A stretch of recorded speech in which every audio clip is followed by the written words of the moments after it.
हादरा साथियों, मैं रमन कुमार और प्रोग्राम है खबरां दे आर पार। ਅੱਜ ਅਸੀਂ ਖਬਰਾਂ ਦੇ ਬਹੁਤ ਜ਼ਿਆਦਾ ਆਰ ਪਾਰ ਨਹੀਂ ਜਾ ਪਾਵਾਂਗੇ। ਮੇਰੇ ਨਾਲ ਮੇਰੇ ਜੋ ਮਾਹਰ ਮਹਿਮਾਨ ਮਾਹਰ ਸਾਥੀ ਹੁੰਦੇ ਹਨ, ਸਤਨਾਮ ਮਾਣਿਕ ਹੋਰੀ, ਤਬੀਅਤ ਉਹਨਾਂ ਦੀ ਨਾਸਾਜ਼ ਹੈ ਔਰ ਇਹ ਜ਼ਿੰਮੇਵਾਰੀ ਮੇਰੀ ਲੱਗੀ ਹੈ ਕਿ ਮੈਂ ਇਕੱਲਿਆਂ ਇਹ ਤੁਹਾਡੇ ਰੂਬਰੂ ਹੋਵਾਂ ਔਰ ਪ੍ਰੋਗਰਾਮ ਪੇਸ਼ ਕਰਾਂ। ਔਰ ਮੈਂ ਇਹ ਸੋਚਿਆ ਹੈ ਕਿ ਅੱਜ 3-4 ਖਬਰਾਂ ਲਵਾਂਗੇ। ਖਬਰਾਂ ਜਿਹੜੀਆਂ ਹਨ ਪੰਜਾਬ ਦੀ ਸਿਆਸਤ ਨਾਲ ਜ਼ਿਆਦਾ ਤਾਲੁਕ ਰੱਖਦੀਆਂ ਹਨ। ਉੱਤਰ ਪ੍ਰਦੇਸ਼ ਦੀ ਵੀ ਖਬਰ ਹੈ ਜਿੱਥੇ ਇੱਕ ਵੱਡੀ ਸੱਟ ਹੈ ਬੀਜੇਪੀ ਨੂੰ ਔਰ ਸਮਾਜਵਾਦੀ ਪਾਰਟੀ ਲਈ ਵੱਡਾ ਹੁਲਾਰਾ ਹੈ।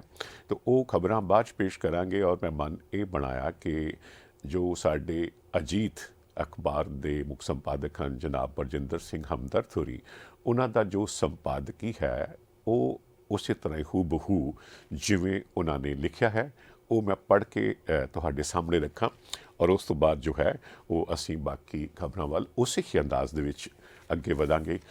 ਸਬਬ ਬਣਿਆ ਜੇਕਰ ਤਾਂ ਮੈਂ ਨਾਲ ਨਿੱਕੀ ਨਿੱਕੀ ਜੋ ਹੈ ਟਿੱਪਣੀ ਕਰਦਾ ਚਲਾ ਜਾਵਾਂਗਾ। ਤੋ ਪਹਿਲੋਂ ਮੈਂ ਹਮਦਰਦ ਸਾਹਿਬ ਦਾ ਜੋ ਸੰਪਾਦਕੀ ਹੈ ਅੱਜ ਦਾ ਉਹ ਮੈਂ ਤੁਹਾਡੇ ਅੱਗੇ ਰੱਖ ਰਿਹਾ ਹਾਂ ਔਰ ਉਹਨਾਂ ਨੇ ਸ਼ੀਰਸ਼ਕ ਜੋ ਹੈ ਦਿੱਤਾ ਹੈ ਉਸ ਨੂੰ ਇਹ ਕਿ ਚੋਣਾਂ ਲਈ ਨਵੀਂ ਚੁਣੌਤੀ, ਕਿਉਂਕਿ ਹਾਲਾਤ ਜੋ ਹਨ ਉਹ ਬੜੇ ਗੰਭੀਰ ਹਨ ਇਸ ਕਰਕੇ ਕਿ ਚੋਣਾਂ ਜੋ ਹਨ ਸਿਰ 'ਤੇ ਹਨ, ਤਰੀਕਾਂ ਦਾ ਐਲਾਨ ਹੋ ਚੁੱਕਿਆ ਹੋਇਆ ਹੈ, ਲੇਕਿਨ ਜਿਹੜਾ ਇੱਕ ਨਵਾਂ ਰੂਪ ਹੈ ਕਰੋਨਾ ਵਾਇਰਸ ਦਾ ਓਮਿਕਰੋਨ, ਜਿਸ ਕਰਕੇ ਵੰਗਾਰ ਜੋ ਹੈ ਉਹ ਬਹੁਤ ਵੱਧਦੀ ਚਲੀ ਜਾ ਰਹੀ ਹੈ। ਲੋਕਾਂ ਨੂੰ ਬੜੀ ਵੱਡੀ ਵੰਗਾਰ ਹੈ, ਚੋਣ ਕਮਿਸ਼ਨ ਵਾਸਤੇ ਵੰਗਾਰ ਹੈ, ਸਮੁੱਚੇ ਪ੍ਰਸ਼ਾਸਨ ਵਾਸਤੇ ਵੰਗਾਰ ਹੈ। ਤਾਂ ਉਸ ਬਾਬਤ ਬਰਜਿੰਦਰ ਸਿੰਘ ਹਮਦਰਦ ਹੋਰਾਂ ਦਾ ਇਹ ਲੇਖ ਹੈ, ਮੈਂ ਪੇਸ਼ ਕਰ ਰਿਹਾ ਹਾਂ। ਆਉਂਦੇ ਫਰਵਰੀ ਮਾਰਚ ਮਹੀਨੇ ਵਿੱਚ 5 ਰਾਜਾਂ ਦੀਆਂ ਹੋ ਰਹੀਆਂ ਚੋਣਾਂ ਵਿੱਚ ਸਮਾਂ ਬਹੁਤ ਘੱਟ ਰਹਿ ਗਿਆ ਹੈ। ਪੰਜਾਬ ਵਿੱਚ ਚੋਣ ਕਮਿਸ਼ਨ ਵੱਲੋਂ ਤਰੀਕਾਂ ਦਾ ਐਲਾਨ ਕਰਨ ਸਮੇਂ ਤੱਕ ਬਹੁਤੀਆਂ ਪਾਰਟੀਆਂ ਅਜੇ ਪਰ ਹੀ ਤੋਲ ਰਹੀਆਂ ਸਨ। ਉਂਝ ਇੱਕ ਦੋ ਵੱਡੀਆਂ ਪਾਰਟੀ ਨੇ ਆਪਣੇ ਕਾਫੀ ਉਮੀਦਵਾਰਾਂ ਦੇ ਨਾਵਾਂ ਦਾ ਐਲਾਨ ਕਰ ਦਿੱਤਾ ਸੀ, ਪਰ ਕਾਂਗਰਸ, ਭਾਜਪਾ ਅਤੇ ਉਸ ਦੇ ਗੱਠਜੋੜ ਦੀਆਂ ਪਾਰਟੀਆਂ ਇਸ ਵਿੱਚ ਕਾਫੀ ਪਿੱਛੇ ਰਹਿ ਗਈਆਂ।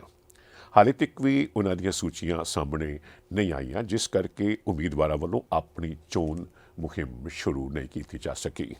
ਇਸ ਦੇ ਨਾਲ ਹੀ ਚੋਣ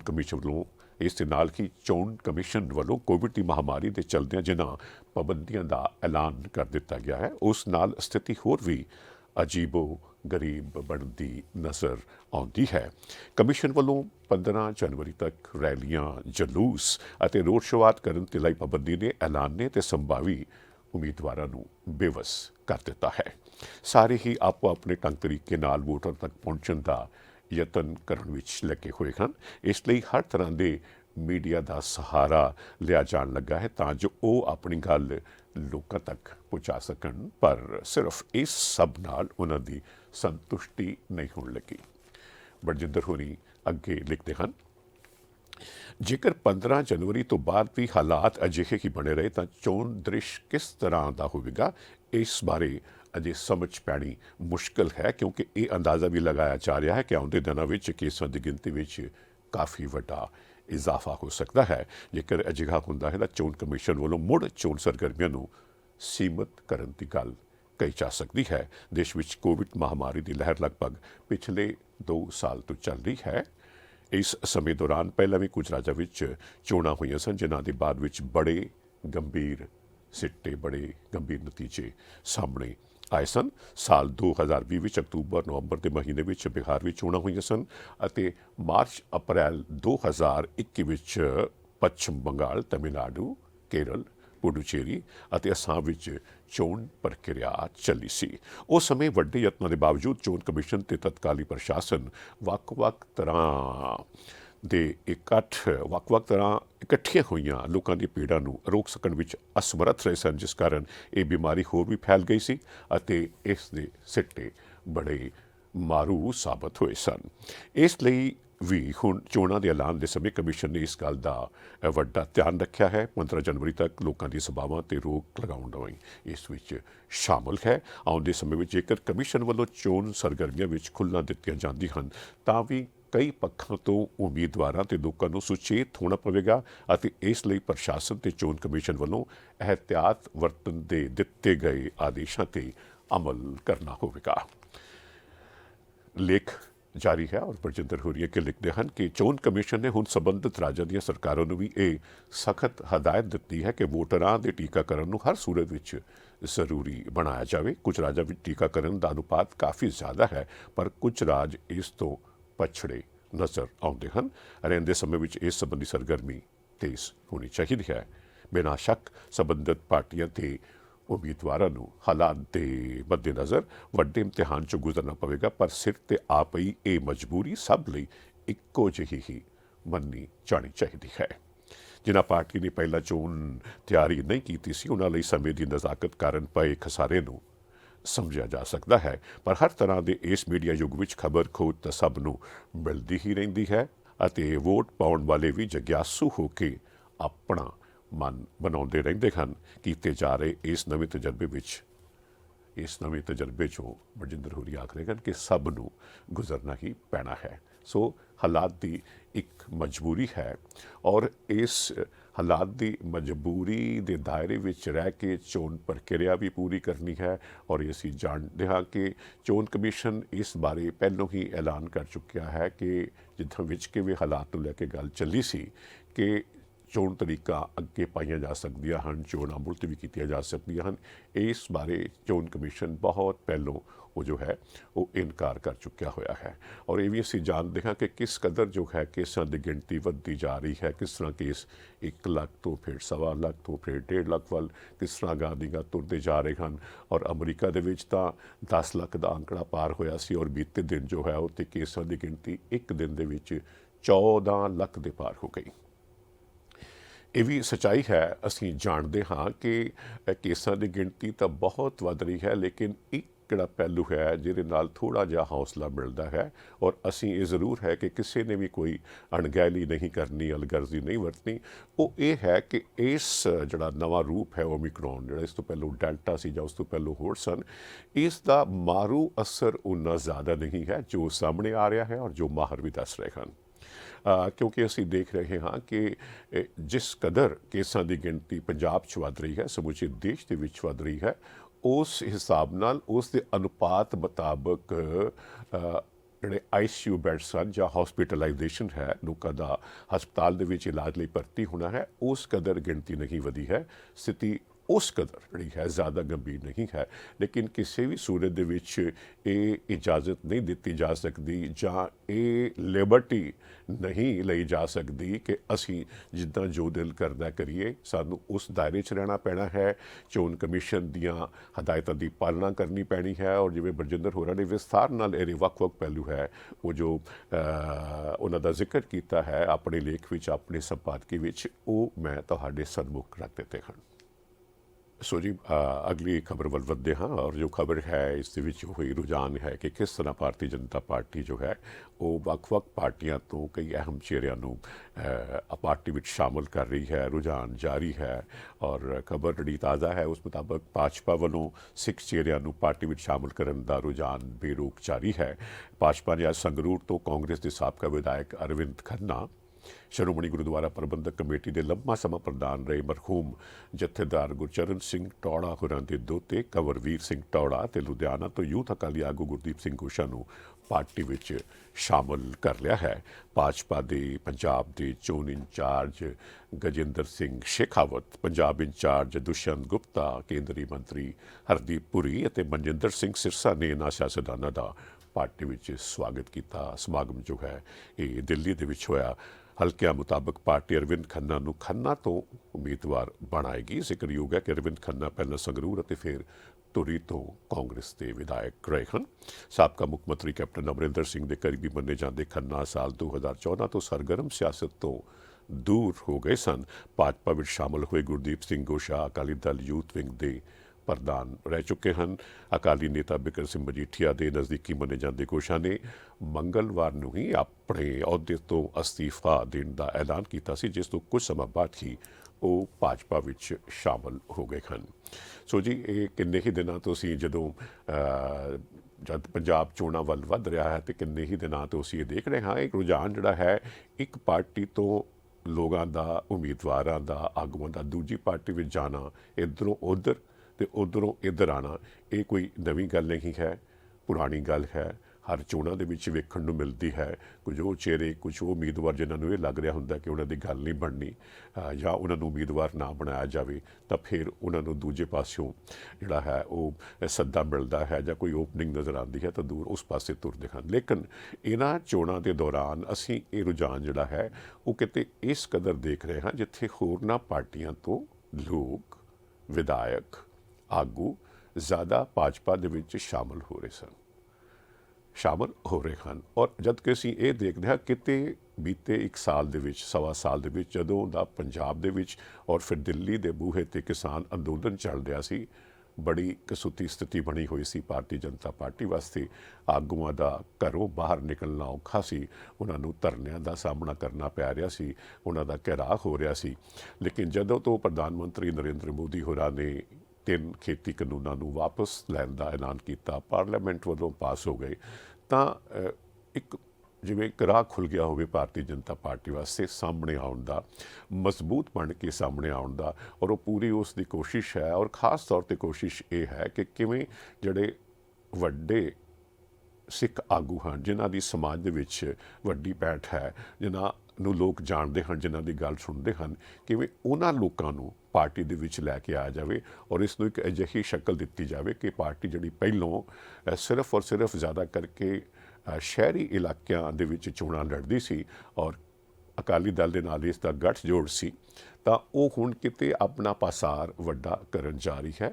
ਔਰ ਕਿੰਨੀ ਕਾਮਯਾਬੀ ਮਿਲਦੀ ਹੈ ਇਹ ਤਾਂ ਸਮੇਂ ਨੇ ਦੱਸਣਾ ਹੈ, ਕਿਉਂਕਿ ਪੰਜਾਬ ਦੇ ਵਿੱਚ ਜਿਹੜੀਆਂ ਧਿਰਾਂ ਹਨ ਉਹ ਕਿਤੇ 3 ਹੁੰਦੀਆਂ ਸਨ, ਫਿਰ 4 ਹੋ ਗਈਆਂ, ਹੁਣ 5 ਹੋ ਗਈਆਂ ਨੇ, ਕਿਉਂਕਿ ਜਿਹੜੇ ਸੰਯੁਕਤ ਸਮਾਜ ਮੋਰਚਾ ਹੈ ਜੋ ਸੰਯੁਕਤ ਕਿਸਾਨ ਮੋਰਚੇ ਦਾ ਹਿੱਸਾ ਸੀ, ਉਹ ਵੀ ਚੋਣਾਂ ਲੜਨ ਦਾ ਐਲਾਨ ਕਰ ਚੁੱਕਾ ਹੈ।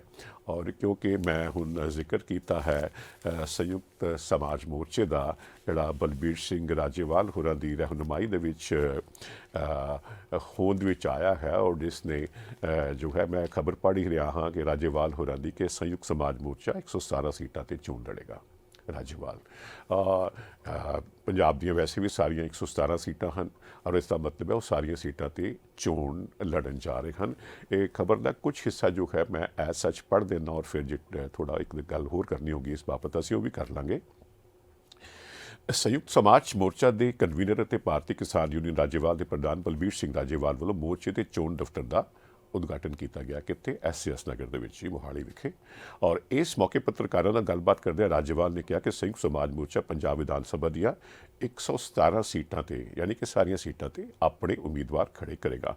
ਉਹਨਾਂ ਆਖਿਆ ਕਿ ਸੰਯੁਕਤ ਸਮਾਜ ਮੋਰਚੇ ਦਾ ਮੁੱਖ ਏਜੰਡਾ ਭ੍ਰਿਸ਼ਟਾਚਾਰ ਨੂੰ ਖਤਮ ਕਰਨਾ ਅਤੇ ਪੰਜਾਬ ਦੀ ਰਾਜਨੀਤੀ ਅਤੇ ਪੰਜਾਬ ਦੀ ਆਰਥਿਕ ਹਾਲਤ 'ਚ ਆਏ ਨਿਗਾਰ ਨੂੰ ਸੁਧਾਰ ਕਰਕੇ ਪੰਜਾਬ ਦੀ ਮੁੜ ਉਸਾਰੀ ਕਰਨਾ ਹੈ। ਉਹਨਾਂ ਆਖਿਆ ਕਿ ਮੋਰਚੇ ਵੱਲੋਂ ਪੰਜਾਬ ਦੇ ਨਵ ਨਿਰਮਾਣ ਲਈ ਕੰਮ ਕੀਤਾ ਜਾਏਗਾ ਅਤੇ ਕੱਚੇ ਮੁਲਾਜ਼ਮਾਂ ਦੀਆਂ ਮੰਗਾਂ ਨੂੰ ਪੂਰਾ ਕਰਨ ਅਤੇ ਪੰਜਾਬ ਵਿਚਲੇ ਬੇਰੁਜ਼ਗਾਰੀ ਨੂੰ ਦੂਰ ਕਰਨ ਲਈ ਉਪਰਾਲੇ ਕੀਤੇ ਜਾਣਗੇ। ਇਸ ਦੇ ਨਾਲ ਵਪਾਰੀਆਂ ਅਤੇ ਦੁਕਾਨਦਾਰਾਂ ਦੇ ਮਸਲੇ ਨੂੰ ਹੱਲ ਕੀਤਾ ਜਾਏਗਾ ਅਤੇ ਕਿਸਾਨਾਂ ਦੀ ਭਲਾਈ ਲਈ ਉਚੇਚੇ ਯਤਨ ਕੀਤੇ ਜਾਣਗੇ। ਉਹਨਾਂ ਆਖਿਆ ਕਿ ਸੰਯੁਕਤ ਸਮਾਜ ਮੋਰਚੇ ਵਿੱਚ ਹਰ ਵਰਗ ਦੇ ਲੋਕ ਸ਼ਾਮਲ ਹੋਣਗੇ।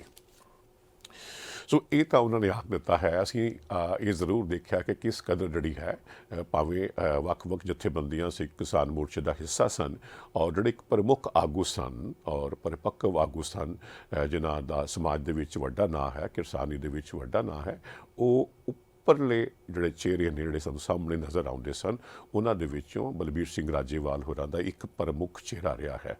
ਲੇਕਿਨ ਇਹ ਵੀ ਗੱਲ ਨਾਲ ਹੈ ਕਿ ਜਦੋਂ ਇੱਕ ਹੋਰ ਵੱਡੀ ਧਿਰ ਜਿਹੜੀ ਕਿ ਜੋਗਿੰਦਰ ਸਿੰਘ ਉਗਰਾਹਾਂ ਹੋਰਾਂ ਦੀ ਹੈ, BKU ਉਗਰਾਹਾਂ, ਤਾਂ ਉਗਰਾਹਾਂ ਹੋਰੀ ਸਪਸ਼ਟ ਐਲਾਨ ਕਰ ਚੁੱਕੇ ਨੇ ਕਿ ਅਸੀਂ ਇਹਨਾਂ ਚੋਣਾਂ ਦੇ ਵਿੱਚ ਹਿੱਸਾ ਨਹੀਂ ਲੈ ਰਹੇ।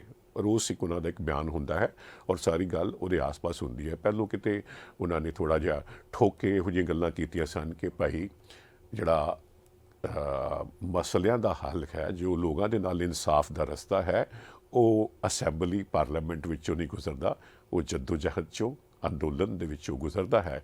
ਸੋ ਅਸੀਂ ਤਾਂ ਜੱਦੋ-ਜਹਿਦ ਹੀ ਕਰਨੀ ਹੈ, ਅੰਦੋਲਨ ਹੀ ਕਰਨਾ ਹੈ। ਮੇਰੇ ਭਾਵ ਮੇਰਾ ਕਹਿਣ ਦਾ ਇਹ ਹੈ ਕਿ ਜੇ ਤਾਂ ਇਹ ਸਮੁੱਚੀ ਜਮਾਤ ਸਾਰੀ ਇਕੱਠਿਆ ਹੁੰਦੀ, ਸੰਯੁਕਤ ਕਿਸਾਨ ਮੋਰਚੇ ਦੀਆਂ ਸਾਰੀਆਂ ਧਿਰਾਂ ਭਾਵੇਂ ਉਹ ਵੱਖ-ਵੱਖ ਪਾਰਟੀਆਂ ਦੇ ਨਾਲ ਤਾਲੁਕ ਰੱਖਦੀਆਂ ਹਨ। ਜਦੋਂ ਅੰਦੋਲਨ ਖਤਮ ਹੋ ਗਿਆ ਜਾਂ ਇੰਝ ਕਹਿ ਲਓ ਕਿ ਮੁਲਤਵੀ ਕਰ ਦਿੱਤਾ ਗਿਆ ਹੈ, ਤਾਂ ਉਹ ਜਾਂ ਤਾਂ ਸਾਰੇ ਇਕੱਠਿਆਂ ਹੁੰਦੇ ਤਾਂ ਗੱਲ ਖੋਟ ਸੀ। ਫਿਰ ਤਾਂ ਇਹ ਸੀ ਕਿ ਫਿਰ ਕਿਤੇ ਇਹ ਧਿਰ ਕਿਤੇ ਬਹੁਤ ਜ਼ਿਆਦਾ ਮਜ਼ਬੂਤ ਹੋ ਸਕਦੀ ਸੀ। ਲੇਕਿਨ ਹੁਣ ਕਿਉਂਕਿ ਇਹਨਾਂ ਨੇ ਸਾਰੀਆਂ ਸੀਟਾਂ 'ਤੇ ਚੋਣਾਂ ਲੜਨੀਆਂ ਹਨ ਔਰ ਕਿਸ ਹਲਕੇ ਤੋਂ ਇਹਨਾਂ ਨੂੰ ਕਿੰਨਾ ਸਮਰਥਨ ਮਿਲਦਾ ਹੈ, ਔਰ ਉਹ ਲੋਕ ਜਿਹੜੇ ਸਾਰੇ ਇਸ ਅੰਦੋਲਨ ਦੇ ਦੌਰਾਨ ਮੋਰਚੇ ਦਾ ਹਿੱਸਾ ਬਣੇ ਸਨ, ਧਰਨਿਆਂ ਦਾ ਹਿੱਸਾ ਬਣੇ ਸਨ, ਕਿ ਉਹ ਸਾਰੇ ਦੇ ਸਾਰੇ ਇਹਨਾਂ ਦੇ ਨਾਲ ਜੁੜ ਜਾਣਗੇ ਔਰ ਵੋਟਾਂ ਦੇ ਵੇਲੇ EVM ਦੇ ਉੱਪਰ ਇਹਨਾਂ ਦੀ ਪਾਰਟੀ ਦੇ ਚੋਣ ਨਿਸ਼ਾਨ 'ਤੇ ਬਟਨ ਨੱਪਣਗੇ। ਅਜਿਹਾ ਲੱਗਦਾ ਨਹੀਂ ਹੈ। ਤੋ ਇਹ ਆਉਣ ਵਾਲੇ ਦਿਨ ਬੜੇ ਰੋਚਕ ਹਨ ਔਰ ਦੇਖਦੇ ਹਾਂ ਕਿ ਸਥਿਤੀ ਕਿਸ ਤਰ੍ਹਾਂ ਦਾ ਮੋੜ ਲੈਂਦੀ ਹੈ। ਔਰ ਇਹ ਵੀ ਹੈ ਕਿ ਪਿੱਛੇ ਥੋੜ੍ਹੀ ਜਿਹੀ ਗੱਲ ਜ਼ਰੂਰ ਚੱਲੀ ਸੀ ਆਪਸ ਦੇ ਵਿੱਚ ਆਮ ਆਦਮੀ ਪਾਰਟੀ ਔਰ ਰਾਜੇਵਾਲ ਹੋਰਾਂ ਦੀ ਕਿ ਸ਼ਾਇਦ ਕਿਤੇ ਇਹ ਇਕੱਠਿਆਂ ਹੋ ਕੇ ਚੋਣ ਲੜਨ। ਅਜੇ ਇਸ ਗੱਲ ਵੱਲ ਖਬਰਾਂ ਦੇ ਵਿੱਚ ਬਹੁਤਾ ਕੁਛ ਵਾਧਾ ਵੇਖਣ ਨੂੰ ਮਿਲਿਆ ਹੀ ਨਹੀਂ ਸੀ, ਕੋਈ ਬਹੁਤੇ ਰੁਝਾਨ ਸਾਹਮਣੇ ਆ ਹੀ ਨਹੀਂ ਸਨ। ਲੇਕਿਨ ਇਹ ਬਿਆਨ ਜ਼ਰੂਰ ਠੋਕਵੇਂ ਸਾਹਮਣੇ ਆ ਗਏ ਦੋਹਾਂ ਧਿਰਾਂ ਵੱਲੋਂ ਕਿ ਅਸੀਂ ਆਪੋ ਆਪਣੇ ਉਮੀਦਵਾਰ ਪੰਜਾਬ ਦੇ ਹਰ ਚੋਣ ਹਲਕੇ ਤੋਂ ਖੜੇ ਕਰਾਂਗੇ। ਸਾਡਾ ਆਪਸ ਦੇ ਵਿੱਚ ਰਲਣ ਮਿਲਣ ਦਾ ਕੋਈ ਪ੍ਰੋਗਰਾਮ ਨਹੀਂ ਹੈ। ਸੋ ਜੀ ਆਖਿਰ ਦੇ ਵਿੱਚ ਮੈਂ ਖਬਰ ਪੇਸ਼ ਕਰ ਰਿਹਾ ਹਾਂ। ਥੋੜਾ ਪੰਜਾਬ ਤੋਂ ਬਾਹਰ ਜਾਣਾ ਹੈ ਕਿਉਂਕਿ 5 ਸੂਬੇ ਦੇ ਵਿੱਚ ਚੋਣਾਂ ਹੋ ਰਹੀਆਂ ਹਨ। ਤੁਸੀਂ ਜਾਣਦੇ ਹੋ ਪੰਜਾਬ ਹੈ, ਉੱਤਰਾਖੰਡ ਹੈ, ਉੱਤਰ ਪ੍ਰਦੇਸ਼ ਹੈ, ਮਣੀਪੁਰ ਹੈ ਔਰ ਗੋਵਾ ਹੈ। ਤੋ ਜਿਹੜੀ उत्तर प्रदेश बड़ी अहम प्रांत है, ਵੱਡੀ ਆਬਾਦੀ ਹੈ, ਦੇਸ਼ ਦਾ ਸਭ ਤੋਂ ਵੱਡਾ ਸੂਬਾ ਹੈ। ਅਸੈਂਬਲੀ ਚੋਣਾਂ ਹੁਣ ਇਹਨੂੰ ਜਿਵੇਂ ਕਿ ਸੈਮੀਫਾਈਨਲ ਆਖਿਆ ਜਾ ਰਿਹਾ ਹੈ। ਫਾਈਨਲ ਜਿਹੜਾ ਹੈ ਲੋਕ ਸਭਾ ਦੀਆਂ ਚੋਣਾਂ ਜੇ ਭਾਵੇਂ ਰੁਕ ਕੇ ਹੋਣੀਆਂ ਹਨ, 19 ਤੋਂ ਬਾਅਦ ਜਿਹੜਾ ਹੈ ਉਹ ਵਾਰੀ 24 ਦੇ ਵਿੱਚ ਆਉਣੀ ਹੈ।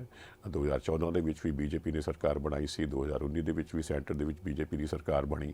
ਔਰ ਅਸੀਂ ਉੱਤਰ ਪ੍ਰਦੇਸ਼ ਦੀ ਜਦੋਂ ਗੱਲ ਕਰਦੇ ਹਾਂ ਤੇ ਉੱਥੇ ਮਾਇਆਵਤੀ ਵੀ ਰਾਜ ਕਰਦੀ ਰਹੀ ਹੈ, ਉੱਥੇ ਸਮਾਜਵਾਦੀ ਪਾਰਟੀ ਮੁਲਾਇਮ ਸਿੰਘ ਹੋਰੀ ਯਾਦਵ ਰਾਜ ਕਰਦੇ ਰਹੇ ਹਨ, BJP ਰਾਜ ਕਰਦੀ ਰਹੀ ਹੈ, ਕਰ ਰਹੀ ਹੈ।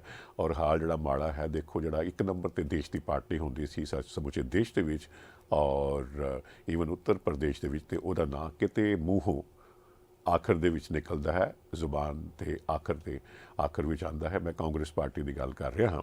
ਤੋ ਜਿਹੜੀ ਮੌਜੂਦਾ ਜਿਹੜੀ ਤਾਜ਼ਾ ਖਬਰ ਹੈ ਅਸੀਂ ਉਸ ਦਾ ਜ਼ਿਕਰ ਕਰਾਂਗੇ, ਜਿਸ ਦੇ ਨਾਲ ਸਮਾਜਵਾਦੀ ਪਾਰਟੀ ਨੂੰ ਅਖਿਲੇਸ਼ ਯਾਦਵ ਹੋਰਾਂ ਨੂੰ ਬੜਾ ਵੱਡਾ ਹੁੰਗਾਰਾ ਮਿਲਿਆ ਹੈ। ਹੂਬਹੂ ਮੈਂ ਖਬਰ ਪੇਸ਼ ਕਰ ਰਿਹਾ ਜੀ। ਉੱਤਰ ਪ੍ਰਦੇਸ਼ ਵਿੱਚ ਆਗਾਮੀ ਚੋਣਾਂ ਤੋਂ ਪਹਿਲਾਂ ਯੋਗੀ ਸਰਕਾਰ ਦੇ ਕਿਰਤ ਅਤੇ ਰੁਜ਼ਗਾਰ ਮੰਤਰੀ OBC ਆਗੂ ਸਵਾਮੀ ਪ੍ਰਸਾਦ ਮੌਰਿਆ ਨੇ सूबाई कैबिनेट तो अस्तीफा दे दिता है। इस दौरान 3 होर विधायकों ने पार्टी छड्डण का ऐलान किया है। विधायकों विच अजिहा कदम यूपी विच भाजपा लई एक बहुत वड्डा झटका मन्निया जा रहा है। अस्तीफे मगरों समाजवादी पार्टी में शामिल होने की संभावनावां दरमियान मौर्या ने कहा कि योगी आदित्यनाथ सरकार वालों दलितां, पछड़ियां, किसानां, बेरोजगार नौजवानों ते छोटे व्यापारियों नूं लगातार नज़रअंदाज किया जा रहा सी। मौर्या की हमायत विच भाजपा छड्डण का ऐलान करने वाली होरनां विधायकों विच टिंडवाली तो ब्रजेश प्रजापति, तिलहन तो रोशन लाल वर्मा ते बिलहौर तो विधायक भगवती सागर शामिल हैं। इस दौरान एक होर मंत्री धर्म सिंह सैनी ने भी मौर्या की हमायत विच भाजपा ते सूबाई कैबिनेट छड्डण दीआं रिपोर्टां हैं। सो ये बहुत वड्डा हुलारा है समाजवादी पार्टी वास्ते। भावें योगी आदित्यनाथ होरां दी सरकार जिहड़ी है BJP का पासार बहुत वड्डा है और बीतियां चोणां दे विच उन्होंने बहुत वड्डी जित हासिल की सी। और ये जिहड़ियां वोटां हन बहुते करके समुचे देश दे विच भी, और असीं देखते हाँ कि उत्तर प्रदेश दे विच भी वो नरेंद्र मोदी होरां करके मिलियां हन। लेकिन नाल ये भी है कि जिहड़ा देश का वोटर है उस ये रुझान भी बड़ा साफ स्पष्ट देखते हाँ कि वो जदों असैंबली दे वास्ते वोटां पांदा है तां ਉਹਦੀਆਂ ਤਰਜੀਹਾਂ ਕੁਝ ਹੋਰ ਹੁੰਦੀਆਂ ਹਨ, ਜਦੋਂ ਲੋਕ ਸਭਾ ਦੇ ਵਾਸਤੇ ਉਹ ਵੋਟਾਂ ਪਾਉਂਦਾ ਹੈ ਤਾਂ ਉਸ ਦੀਆਂ ਤਰਜੀਹਾਂ ਕੁਝ ਹੋਰ ਹੁੰਦੀਆਂ ਹਨ। ਅਸੀਂ ਬੀਤੇ ਸਮੇਂ ਦੇ ਵਿੱਚ ਵੀ ਦੇਖਿਆ ਹੈ ਔਰ ਜਿਸ ਕਦਰ BJP ਦਾ ਪਸਾਰ ਸਮੁੱਚੇ ਦੇਸ਼ ਦੇ ਵਿੱਚ ਹੋ ਰਿਹਾ ਸੀ। ਔਰ ਜਦੋਂ ਬੀਤੇ 2021 ਦੀਆਂ ਮੈਂ ਚੋਣਾਂ ਦਾ ਜਿਵੇਂ ਹੁਣੇ ਜ਼ਿਕਰ ਕੀਤਾ, ਸੰਪਾਦਕ ਜਿਹੜਾ ਮੈਂ ਬਲਜਿੰਦਰ ਸਿੰਘ ਹਮਦਰਦ ਉਹਨਾਂ ਦਾ ਪੜ੍ਹ ਰਿਹਾ ਸੀ, ਤਾਂ ਉਹਦੇ ਵਿੱਚ ਅਸਾਮ 'ਚ ਵੀ ਚੋਣਾਂ ਹੋਈਆਂ, ਉੱਥੇ ਪੱਛਮ ਬੰਗਾਲ 'ਚ ਵੀ ਚੋਣਾਂ ਹੋਈਆਂ, ਹੋਰਨਾਂ ਪ੍ਰਾਂਤਾਂ 'ਚ ਵੀ ਚੋਣਾਂ ਹੋਈਆਂ। ਤਾਂ ਜਿਸ ਤਰ੍ਹਾਂ ਪੱਛਮ ਬੰਗਾਲ ਦੇ ਵਿੱਚ ਇੱਕ ਵੱਡਾ ਪਸਾਰ ਹੋ ਰਿਹਾ ਸੀ, ਲੋਕ ਸਭਾ ਦੇ ਵਿੱਚ ਐਡੀ ਵੱਡੀ ਮੌਜੂਦਗੀ ਉੱਥੋਂ ਹੋ ਚੁੱਕੀ ਸੀ, ਲੇਕਿਨ ਜਦੋਂ ਹੁਣ ਲੱਗਦਾ ਸੀ ਕਿ ਟੱਕਰ ਬਰਾਬਰ ਨਿਵੜਦੀ ਹੈ ਤਾਂ 200 ਤੋਂ ਵੱਧ ਸੀਟਾਂ ਲੈ ਕੇ TMC ਜਿਹੜੀ ਹੈ ਉਹ ਫਿਰ ਇੱਕ ਵਾਰ ਚੋਣਾਂ ਜਿੱਤਦੀ ਹੈ ਔਰ BJP ਕਿਤੇ ਬਹੁਤ ਪਿੱਛੇ ਰਹਿ ਜਾਂਦੀ ਹੈ। ਤਾਂ ਜਿਹੜਾ ਇਹ ਅਸੀਂ ਉੱਤਰ ਪ੍ਰਦੇਸ਼ ਦੀ ਗੱਲ ਹੁਣ ਕਰ ਰਹੇ ਹਾਂ, ਉੱਤਰ ਪ੍ਰਦੇਸ਼ ਦੇ ਵਿੱਚ ਆਉਣ ਲੱਗ ਰਿਹਾ ਹੈ ਕਿ ਜਿਹੜੀ ਸਮਾਜਵਾਦੀ ਪਾਰਟੀ ਹੈ ਮੁਲਾਇਮ ਸਿੰਘ ਯਾਦਵ ਹੋਰਾਂ ਦੀ, ਜਿਸ ਰਹਿਨੁਮਾਈ ਅਖਿਲੇਸ਼ ਯਾਦਵ ਕਰ ਰਹੇ ਹਨ, ਉਹ ਇੱਕ ਤਰ੍ਹਾਂ ਦੀ ਬਰਾਬਰ ਦੀ ਟੱਕਰ ਦਿੰਦੀ ਨਜ਼ਰ ਆ ਰਹੀ ਹੈ। ਔਰ ਖਾਸ ਤੌਰ 'ਤੇ ਜਿਹੜਾ ਰੁਝਾਨ ਹੈ ਕਿ ਖਿੱਚ ਕੇ ਲੈ ਜਾਓ, ਧੂ ਕੇ ਲੈ ਜਾਓ ਜਾਂ ਸੱਦਾ ਪੱਤਰ ਦੇ ਕੇ ਬੁਲਾ ਲਵੋ। ਭਾਰਤੀ ਜਨਤਾ ਪਾਰਟੀ ਦੇ ਵਿੱਚ ਬਾਹਰੋਂ ਲੋਕਾਂ ਨੂੰ ਸ਼ਾਮਲ ਕਰਦੇ ਜਾਓ, ਆਪ ਮਜ਼ਬੂਤ ਹੋ, ਹੋਰ ਮਜ਼ਬੂਤ ਹੁੰਦੇ ਜਾਓ। ਇੱਥੇ ਕਿਤੇ ਥੋੜਾ ਉਲਟਾ ਵੇਖਣ ਨੂੰ ਮਿਲਦਾ ਹੈ ਉੱਤਰ ਪ੍ਰਦੇਸ਼ ਵਿੱਚ। ਸੋ ਸਾਥੀਓ, ਆਸ ਕਰਦਾ ਹਾਂ ਕੱਲ੍ਹ ਫਿਰ ਮੁਲਾਕਾਤ ਹੋਏਗੀ ਔਰ ਮੇਰੇ ਮਾਰ ਅਜ਼ੀਜ਼ ਜੋ ਹੈ ਉਹ ਮੇਰੇ ਨਾਲ ਸਟੂਡੀਓ ਦੇ ਵਿੱਚ ਮੌਜੂਦ ਹੋਣਗੇ। ਮੇਰੇ ਉਹਨਾਂ ਨੂੰ ਸਵਾਲ ਰਹਿਣਗੇ, ਜਿੱਥੇ ਜਿੱਥੇ ਮੈਨੂੰ ਲੱਗਦਾ ਮੈਂ ਕੁਝ ਆਪਣੇ ਮਨ ਦੀ ਗੱਲ ਆਖਣੀ ਉਹ ਵੀ ਆਖਾਂਗਾ ਔਰ ਜਵਾਬ ਦੇਣ ਵਾਸਤੇ, ਖਬਰਾਂ ਦੇ ਆਰ ਪਾਰ ਜਾਣ ਵਾਸਤੇ ਅਸੀਂ ਇੱਕ ਵਾਰ ਫਿਰ ਤੁਹਾਡੇ ਨਾਲ ਦੁਬਾਰਾ ਅਗਲੇ ਦਿਨ ਮੁਲਾਕਾਤ ਕਰਾਂਗੇ। ਬਹੁਤ ਸ਼ੁਕਰੀਆ ਆਪ ਜੀ ਦਾ। ਉਹ ਕੀ ਸਵੇਰ ਦੇ ਖੇਡੀ ਜਾਂਦੇ ਹੋ ਤੁਸੀਂ? ਉਹ ਬਸ ਕਰੋ, ਪੜ੍ਹ ਵੀ ਲਓ ਹੁਣ। ਚੀਟਰ ਝੂਠਾ ਕਿਸੇ ਥਾਂ ਦਾ ਐਵੇਂ ਚੀਟਿੰਗ ਕਰਕੇ ਜਿੱਤਦਾ ਰਹਿੰਦਾ। ਸੋ ਮੈਨੂੰ ਮੈਂ ਕੋਈ ਚੀਟਿੰਗ ਨਹੀਂ ਕੀਤੀ। ਉਹ ਆਤਾ ਝੂਠੀਆਂ ਕਸਮਾਂ ਖਾਈ ਜਾਂਦਾ ਹੈ। ਧੋਖੇਬਾਜ਼ ਕਿਸੇ ਥਾਂ ਦਾ ਪਾਪ ਲੱਗੂ ਪਾਪ। ਉਹ ਕੱਪੂ, ਤੂੰ ਐਵੇਂ ਇੰਨੀਆਂ ਝੂਠੀਆਂ ਸੌਂ ਕਿਉਂ ਖਾਈ ਜਾਣਾ? ਮੈਂ ਸੋ ਖਾਦੀ ਤਾਂ ਤੁਹਾਨੂੰ ਇੰਨੀ ਪੀੜ ਹੋ ਗਈ। ਆਹ ਸਰਕਾਰ ਨੇ ਇੰਨੀਆਂ ਸੋਹਾ ਖਾਦੀਆਂ, ਵਾਅਦੇ ਕੀਤੇ, ਉਹਨਾਂ ਦਾ ਕੀ? ਕਿਹਾ ਸੀ ਘਰ ਘਰ ਰੋਜ਼ਗਾਰ ਮਿਲੂਗਾ, ਦਿੱਤੀਆਂ ਘਰ ਘਰ ਨੌਕਰੀਆਂ। ਮੇਰਾ ਵੀਰਾ ਹੁਣ ਵੀ ਧੱਕੇ ਖਾਂਦਾ, ਨਾਲੇ ਨਸ਼ੇ ਕਰਦਾ। ਨਸ਼ਾ ਖਤਮ ਕਰਨ ਦੀ ਵੀ ਤਾਂ ਸਹੁੰ ਖਾਦੀ ਸੀ ਇਹਨਾਂ ਨੇ। ਕਿਸਾਨਾਂ ਦੇ ਕਰਜ਼ੇ ਮਾਫ ਕਰਨ ਦੀ ਸਹੁੰ, ਹੋ ਗਏ ਸਭ ਦੇ ਸਾਰੇ ਕਰਜ਼ੇ ਮਾਫ। ਬਾਪੂ ਦੇ ਤਾਂ ਖੇਤ ਵੀ ਬੈਂਕ ਵਾਲੇ ਲੈ ਗਏ। ਇਸ ਕਾਂਗਰਸ ਸਰਕਾਰ ਤੋਂ ਕਿਉਂ ਨਹੀਂ ਜਵਾਬ ਮੰਗਦੇ?